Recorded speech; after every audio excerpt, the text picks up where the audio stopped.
Hello बच्चों, let's read the question. The question says for the cleavage of ethers by halogen acids, the order of reactivity of halogen acids is option A, HI is more reactive than HBr, then HBr is more reactive than HCl. Option B, HBr is more reactive than HI, HI is more reactive than HCl.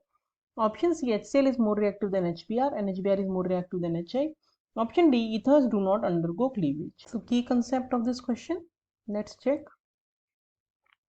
Key concept of this question is when ether reacts with HI, तो ये जो bond है वो उस तरह से cleave हो जाता है और एक ऑक्सीजन के साथ हाइड्रोजन अटैच होता है और दूसरे के साथ आयोडीन, तो अल्कोहल बनते हैं एंड एल्किल हैलाइड्स बनते हैं। तो क्योंकि इस तरह से क्लीवेज होता है तो जो एसिड बेटर लिविंग ग्रुप देगा, जैसे यहाँ अगर HI है तो I नेगेटिव लिविंग ग्रुप होगा, अगर HCl है तो Cl नेगेटिव होगा और अगर HBr है तो Br नेगेटिव लिविंग ग्रुप होगा।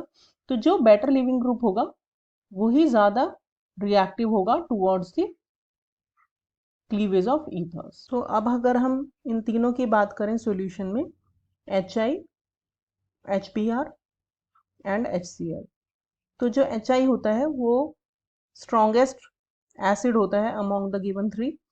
क्यों ये स्ट्रॉन्गेस्ट एसिड होता है?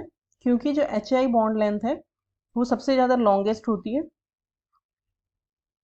और ये वीकेस्ट बॉन्ड होता है, क्योंकि जितना ज़्यादा लंबा बॉन्ड होगा उतना ही ज़्यादा वीक होगा बॉन्ड।